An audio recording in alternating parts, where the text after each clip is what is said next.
Hello everyone. मैं रमन कुमार रजक स्वागत करता हूँ आप सभी का अपने यूट्यूब चैनल पर। दोस्तों, आज की चर्चा का विषय है पोस्टल मैनुअल वॉल्यूम 6 का जो पार्ट 3 है, इसको आज हम लोग करेंगे। और आज की चर्चा का विषय रहेगा clause number 90 address to be noted और clause number 91 damaged article to be noted. दोनों जो क्लॉजेज हैं वो ये और पोस्टमैन के सिलेबस में है, एमटीएस के सिलेबस में नहीं है। इसलिए आज की जो क्लास है वो पोस्टमैन और पीए के लिए है, एमटीएस के लिए नहीं है। तो सबसे पहले जानेंगे क्लॉज नंबर 90। और क्लॉज नंबर 90 का नाम है address to be noted on articles. इसमें क्या दिया हुआ है? तो सिंपली आप लोगों को ध्यान रखना है कि जैसे ही पोस्ट ऑफिस में डाक आती है, कोई भी डाक या कोई भी आर्टिकल पोस्ट ऑफिस में आता है और वो पोस्टमैन को बाई हैंड किया जाता है, यानी कि हैंड ओवर किसको किया जाएगा? पोस्टमैन को जब भी दिया जाएगा तो ध्यान रखना है कि उस पर जो एड्रेस है, उस पर जो भी एड्रेस है इस आर्टिकल पर, वो कम से कम पोस्टमैन को समझ में आना चाहिए, पढ़ना आना चाहिए। इसका क्या मतलब है? इसका मतलब ये है कि मान के चलते हैं कि पोस्टमैन का जो एरिया है वहां पर सिर्फ और सिर्फ हिंदी और इंग्लिश ही समझ में आती है।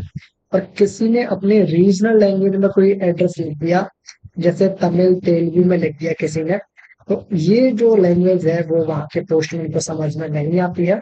तो उस केस में पोस्टमैन को ध्यान रखना है कि ये जो लोकल लैंग्वेज है, रीजनल जो लैंग्वेज है, उसका ट्रांसलेशन करवाने के बाद में ही उस एड्रेस को, पर्टिकुलर जो एड्रेस है, एड्रेस का जो एड्रेस है उसको ट्रांसलेट किसी भी लैंग्वेज से, मतलब जो उसको समझ में आती है, चाहे वो हिंदी उनको समझ में आए, चाहे इंग्लिश समझ में आए, उसमें ट्रांसलेट करने के बाद में ही बीट में लिख के जानी चाहिए, तभी उसका वितरण संभव होगा। तो ये सारी चीजें कौन देखेंगे कि एड्रेस कैसा है क्या नहीं है? तो पोस्टमैन के पास में जैसे ही कोई आर्टिकल आएगा तो पोस्टमैन की जिम्मेदारी बन जाएगी कि जो भी एड्रेस है वो उनकी समझ में आए और उसी के अकॉर्डिंग वो उसको बीट में लेके जाए। तो क्या ऐसे एड्रेस वाले आर्टिकल्स को पोस्टमैन बिना समझ के लौटा सकते हैं क्या?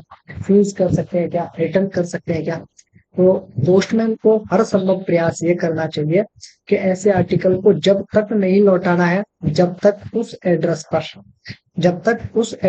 पर उस प्राप्तकर्ता की जानकारी उनको नहीं हो, यानी कि सिर्फ और सिर्फ लैंग्वेज दूसरी में अगर कोई पता लिखा है, ये सोच करके पोस्टमैन उस आर्टिकल को नहीं लौटाएंगे।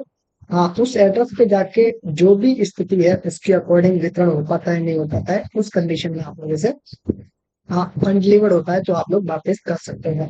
इस बात का ध्यान रखेंगे। दूसरा, इस बात का भी आप लोगों को ध्यान रखना है कि जैसे पोस्टमैन की कोई एक बीट है और इस बीट के अलावा बाहर का कोई आर्टिकल उनकी डिलीवरी स्लिप में है, तो पोस्टमैन को हर संभव प्रयास यूं करना चाहिए कि जितना जल्दी हो सके, या तो आप हैंड टू हैंड वापस उनको कर दें, डिलीवरी पीए जो भी है इनको कहें कि ये जो आपने आर्टिकल दिया है वो गलत दे दिया, गलत बीट का है, इनको प्रोसेस करनी चाहिए साथ के साथ लौटाने की। अगर बीट में जाने के बाद पता चलता है कि एड्रेस ही कहीं और रहता है, तो उस केस में उसी दिन जब भी रिटर्न लगाने आप लोग आते हैं शाम के समय में, उस समय आकर के वो आर्टिकल आपको वापस करना है डिलीवरी पीरियड को, जिससे अगले दिन वो सेम बीट सेम बीट का मतलब उसी बीट में नहीं चढ़ाया जाए जो बीट पर एड्रेस है, यानी कि जहां भी उसका पता है उससे संबंधित जो भी बीट है उस बीट के पोस्टमैन को वो आर्टिकल देना चाहिए, उसी पोस्टमैन को नहीं देना चाहिए।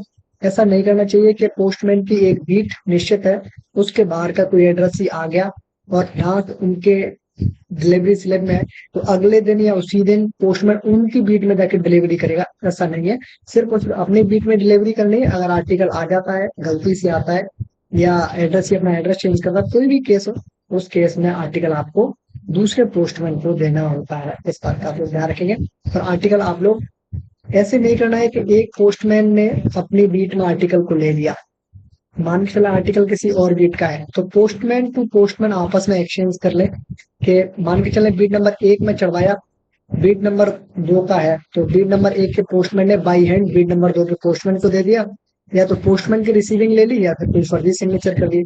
ऐसा नहीं करना है, आर्टिकल को प्रॉपर तरीके से देना है, यानी कि पहले डिलीवरी पीए को दे, डिलीवरी पीए संबंधित बीटीए पोस्टमैन को देंगे। इस बात का आप लोगों को ध्यान रखना है। तो ये सारी चीजें आप लोगों को ध्यान रखनी है। Address to be noted on the articles में सिर्फ और सिर्फ आप लोगों को यही बताया गया है। इस बात का आप लोग ध्यान रखेंगे। नेक्स्ट आप लोगों को और क्या ध्यान रखना है।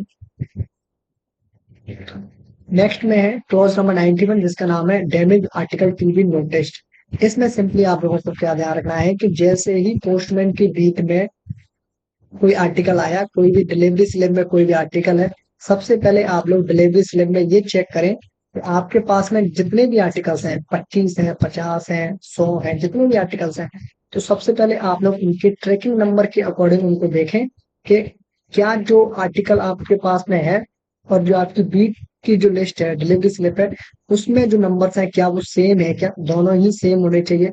अगर सेम नहीं है तो उस केस में आप लोगों को डिलीवरी पीओ को बताना होता है कि ये आर्टिकल आप लोगों ने डिलीवरी स्लिप में तो दे दिया लेकिन मेरे पास फिजिकली नहीं है, या मेरे पास फिजिकली तो है लेकिन डिलीवरी स्लिप में नहीं है, या मिसमैच हो रहा है, तो उसकी सूचना आप लोगों को डिलीवरी पीए को देनी है। और साथ के साथ में और क्या ध्यान रखना है कि अगर कोई आर्टिकल डैमेज आता है, डैमेज से मतलब कहीं से वो खुला हुआ हो, या वो कहीं से फटा हुआ हो, या वो टूटा फूटा हो, या सामान आपका उसमें से निकला हुआ हो, यानी कि एकदम क्षतिग्रस्त हो, तो ऐसे केसेस में आप लोगों को क्या करना है कि आपको पोस्टमैन को क्या करना है, पोस्टमैन को ऐसे आर्टिकल्स को सबसे पहले तो डिलीवरी पीए को बताएं वो लोग कि ऐसी ऐसी कंडीशंस है, आप लोग इस बात का ध्यान रखें। डिलीवरी पीए के साथ साथ में आप लोगों को पोस्ट मास्टर को जरूर सूचना देनी है कि ऐसा कोई आर्टिकल आया है, इस नाम से है, इस ट्रैकिंग नंबर से है, वो मुझे खुली अवस्था में मिला है, फटी अवस्था में मिला, टूटा फूटा है, क्षतिग्रस्त है, उसकी सूचना पोस्ट मास्टर को देनी है।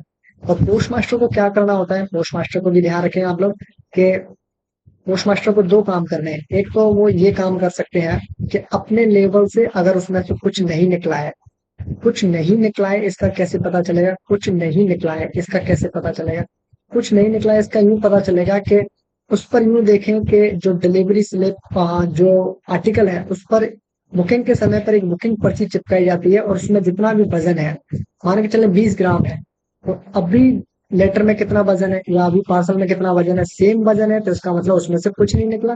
कुछ नहीं निकला तो उस डैमेज आर्टिकल को पोस्ट मास्टर उसको पैक करवा करके वापस बीट में दे सकते हैं। दूसरा केस क्या करना है, दूसरा केस यूं करना है कि अगर टूटा फूटा है तो पोस्ट मास्टर क्या करेंगे कि एक एक्नॉलेजमेंट भिजवाएंगे किसको, कस्टमर को, और उनको कहेंगे कि आप लोग पोस्ट ऑफिस में आकर के इसको रिसीविंग करें और खुद की उपस्थिति में वो लोग इसको डिलीवर करवा सकते हैं। सेकंड केस ये भी हो सकता है। अगर कोई इश्यूड आर्टिकल है तो उस केस में आप लोगों को विशेष रूप से और भी ध्यान रखना है।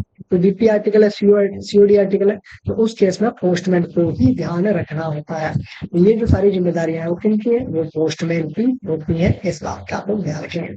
पोस्टमैन को सूचनाएं देनी है, अपना काम करना होता है, बाकी एक्शन क्या होगा क्या नहीं होगा उसके बारे में जो भी अथॉरिटी है वो अपना डिसीजन लेगी। तो फिलहाल हम लोगों ने दो क्लॉजेस किए और अगली वीडियो में हम लोग क्लॉज करेंगे 92 receipt for article issued for delivery. फिलहाल के लिए इस वीडियो को करता हूँ मैं एंड। ये है अंत इस वीडियो का। धन्यवाद।